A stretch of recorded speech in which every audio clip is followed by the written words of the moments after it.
ฝนตกลมแห้งเมื่อวานนี่มักเห็บมันยังตกมาบากหลายๆนี่มักเห็บยักษ์ของแท้นี่โอ้โธ่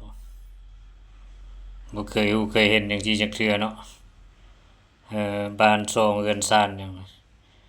ทะลุหมดเลยนี่มันมีเอื้อยหนึ่งหั่นลาวจะแม่นลาวอั่นบ่มีประสบการณ์เนาะเพราะว่า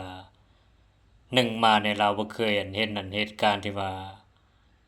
มักเห็บเนาะจะตกลงมาแบบมันใหญ่แบบมันผิดปกติอะนะ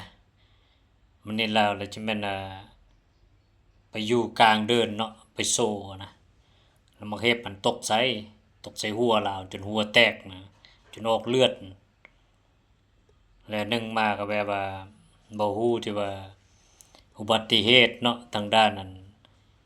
ก้อนนั้นหิมะนี่นะก้อนมักเห็บอะนะ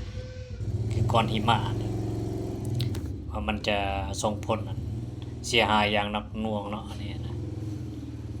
ว่ามันบ่เคยมี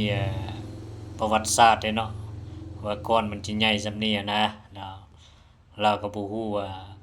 จะเป็นอันตรายหรือบ่นะแล้วเราไปอยู่อันเดินเป้าว่างเราบ่หลบมักเห็บอะนะแล้วมักเห็บแล้วมันตกลงมาใส่หัวเราจนเกิดอุบัติเหตุนะโอ้คือสิเจ็บหนักเติบอยู่เบิ่งแล้วมันบ่เคยมีการรับมือก่อนล่วงหน้าเนาะมันคิดว่าจะบ่เป็นหยังอะนะแบบมันถือเบานะก็เลยไปยืนโซ่นี่มักเห็บมันตกลงมาใส่หัวเรานี่โอ้ดีแต่บ่กระทบหลายแต่ว่าเห็นหัวเรานี่หัวแตกหยังนี่เห็นเลือดออกอยู่หันน่ะนี่แหละเรื่องอันมักเห็บนี่นะมันบ่แม่นเรื่องอันเล่นๆเด้อเนาะอันนี้นะเราจะควรอันมีวิธีรับมือเนาะแล้วก็ป้องป้องกันหยังนั่นแหละว่าบ่ให้มันเกิดอุบัติเหตุมีหยังช่วงเวลามันตกลงมานะดีแท้นะเราต้องเข้าบ่อนบ่มีอันตรายอะนะบ่อนใต้ดินบ่หรือว่าบ่อนมักหินแบบหนาๆเนาะสามารถอันป้องกันเราได้อะนะบ่อนที่ว่าหลีกเลี่ยงบ่ให้มันเกิดขึ้นบ่อนที่สิเป็นบ่อนพื้นบ่อนหยังก็แล้วแต่เนาะบ่อนที่ว่าสามารถลี้ได้อะนะอันมันก็จะว่าบ่ถึกเจ็บหลายอะนะเพราะว่ามักเห็บมันก็ลูกใหญ่เด้นี่นะโอ้เป็นตาเอ็นดูเราเวลาเรามาฮู้อันตามหลังกับเราก็จุกกลางใจโอ้เราจะคิดว่าโอ้ยคันฮู้จังซั่นบ่ไปยืนอยู่นอกดอกซั่นล่ะว่าอันจะมาอยู่บ่อนนั้นใต้ดินนะหรือว่าบ่อนที่ว่าสามารถอันป้องกันตัวเองให้มีความปลอดภัยอะนะ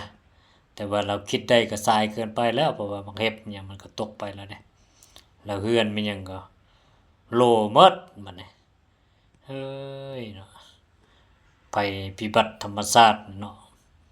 บ่มีไผดอกที่ปรารถนาให้มันเกิดขึ้นได้เนาะแต่ว่ามันก็เกิดเด้สำคัญให้เราต้องมีวิธีรับมือมันเนาะแล้วก็ป้องกันมันทางที่ดีที่สุดนั่นนะเพราะว่าผู้ใดก็บ่อยากสูญเสียเด้เรือนซ่านบ้านช่องในส่วนที่สร้างมาเนาะมันก็ใช้เวลาเด้อันนี้นะโอ้คันเรามีสตินี่เราอาจสิบ่ถือกันมักเห็บตกใส่ดอกอันนี้นะเพราะว่า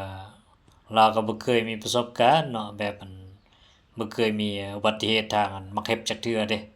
เราคิดว่าสิบ่เป็นหยังซั้นดอกแต่ว่าที่จริงมันก็เป็นนั่นนะเพราะว่ามักเห็บมันลูกใหญ่เด้เนาะเพราะว่าตัวเป็ดตัวไก่หยังมันก็คันมันถึกนี่มันก็ตายเด้บางเทื่อนะคือว่าได้ยินเขาเจ้าว่าตัวเป็ดตัวไก่ก็ตายหลายอยู่เด้บางเทื่อนะเพราะว่ามักเห็บลูกใหญ่มันตกใส่เด้เป็ดลูกไก่มันก็ทะลุหมดเด้นี่แหละต้องเกียมมือรับนั่นแหละช่วงเวลาภัยธรรมชาติหยังมาถึงเนาะเพื่อว่าป้องกันบ่ให้มันมีผลกระทบต่อชีวิตการเป็นอยู่ในบัดนี้เรือนซ่านบ้านช่องเป็นจังซั่นล่ะจะไปอยู่ไสแม่นบ่ชั่วสิสร้างได้หั้นนะอืมมันห้ามบ่ได้เรื่องอันภัยธรรมชาตินี่เนาะมีแต่ว่าเราเกียมรับมือมันนั่นแหละนะโอเคละ